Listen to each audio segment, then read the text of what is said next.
নমস্কার সবাইকে, আমি সুস্মিতা। আমাদের নতুন আরো একটি ভিডিওতে তোমাদেরকে অনেক অনেক স্বাগত জানাই। আশা করি তোমরা সবাই খুব ভালো আছো। 9th মে, ঘড়ির কাটাতে বাজে এখন 9:30। আজকের দিনটা তো ভীষণ important, at the same time প্রচন্ড বিজি একটা ডে হতে চলেছে, স্পেশালি আমার জন্য। কারণ আজকে রয়েছে আমাদের বাড়িতে সত্যনারায়ণের পুজো, মানে আমার ও বাড়িতে আছে সত্যনারায়ণের পুজো। বাবা যখন অসুস্থ হয়েছিল, বাবার জন্য মায়ের মানত ছিল যে বাবা সুস্থ হয়ে উঠলে মা পুজো দেবে। তো যে কারণে আজকে আমাদের বাড়ির সবাইকার একদম নির্জলা উপোস বলতে পারো। হয়তো আজকে এই মানত আর এই মানে এত প্রার্থনার জন্যই বাবা এত তাড়াতাড়ি সুস্থ হয়ে উঠতে পেরেছে। আর আজকে যেহেতু শুক্রবার, তো বাবার পক্ষে তো আজকে দোকানে আসা একদমই কোনোভাবে পসিবল নয়, যে কারণে আজকে দোকানের পুরো দায়িত্ব, মানে একদম সারা দিনের পুরো দায়িত্ব আমার ওপর। জানি না উপোস করে কতটা কিরকম কি করতে পারবো বা কতটা শুট করতে পারবো, কিন্তু যেটুকুই করতে পারবো সেটুকুই তোমাদের সাথে শেয়ার করব। আশা করবো তোমাদের খুব ভালো লাগবে। তাহলে চলো আজকের ব্লগটা এখান থেকে শুরু করা যাক। আমি মোটামুটি আমার উপোস করা অভ্যাস আছে, কিন্তু আজকে কি জানি হয়তো অতিরিক্ত গরমের জন্য আমার মাথার এই সাইডগুলো না এত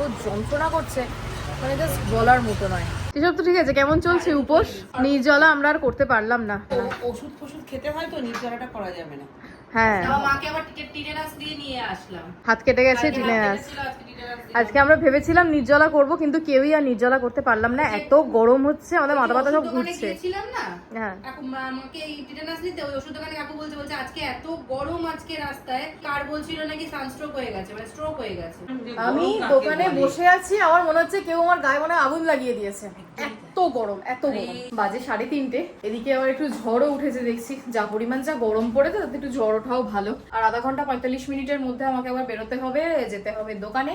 তাই ভাবলাম বসে আগে এডিটিংটা কমপ্লিট করি, একটা ভিডিও পাবলিশ করার আছে। জাস্ট মানে অল্প কিছু ভয়েস ওভার দেওয়া বাকি আছে, ভয়েস ওভারটা দিয়ে এডিটিংটা কমপ্লিট করব, করে ভিডিওটা পাবলিশ করব, দেন আবার বেরিয়ে যাব।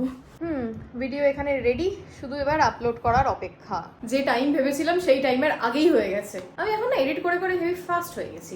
বাজে 4:30, আবার বেরিয়ে পড়েছি, যাচ্ছি দোকানে।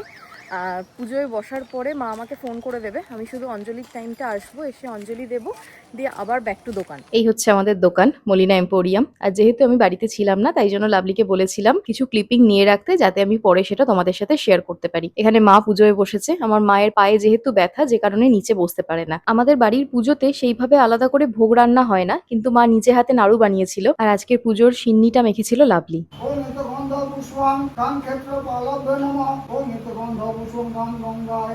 তো আমি বাড়ি চলে এসেছি, এখন বাজে 7:30। লাকিলি আমাকে আর রাতে যেতে লাগবে না, কারণ ওই দিকটা একটু বাবা দেখে নিয়েছে।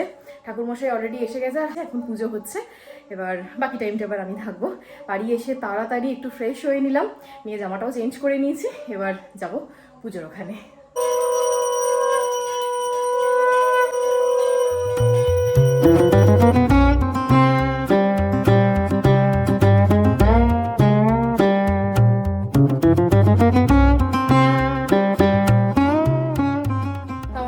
মোটামুটি কমপ্লিট হয়ে গেছে, মানে ওই অঞ্জলিটা হয়ে গেছে। এবার হোম, তারপর শান্তির জল করলেই কমপ্লিট। এখন ঠাকুরমশাই বললেন যে তোমরা একটু চাটা খাও, ঠাকুরমশাইও রেস্ট নেবে, সেটাই হচ্ছে। এই ছুস না আমাকে, আমি অপবিত্র সকাল থেকে মাছ মাংস খেয়ে আছি। ছি, তুই হাত ধুয়ে নে। অপবিত্র লোকজন।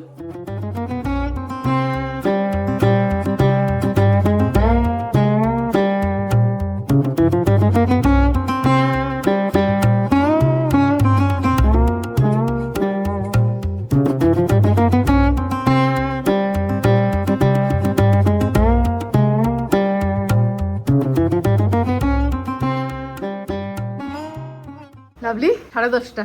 আমার চোখ দুটো এরকম হয়ে যাচ্ছে। বাজে 10:30। ফাইনালি আমাদের পুজো কমপ্লিট হলো, খুব ভালোভাবে পুজো হয়েছে। আজকের বাবার অসুস্থতার সময় যা মানত হয়েছিল, তার মধ্যে আজকে আরেকটা মানদের পুজো কমপ্লিট হলো। এখনো আরেকটা মানদের পুজো বাকি আছে। এবার কিছু একটু ফল প্রসাদ খাবো, খেয়ে উপোস ভাঙবো। তো আজকে রাতে ডিনার হচ্ছে পরোটা আর সাথে আলুর দম। এখন মা বলেছিল পানির করবে, আমরা বারণ করলাম, সারাদিন উপোস করে থাকার পর আর হয় না। তাহলে চলো আজকে ব্লগটা এখানেই শেষ করছি। যদি ভালো লেগে থাকে তাহলে প্লিজ একটা লাইক করে দিও, সবার সাথে শেয়ারও করো, আর অবশ্যই আমাকে কমেন্ট করে জানিও তোমাদের ভিডিওগুলো কেমন লাগছে। আজকের মতো টাটা, দেখা হবে আবার অন্য কোনো ভিডিওতে। Good night.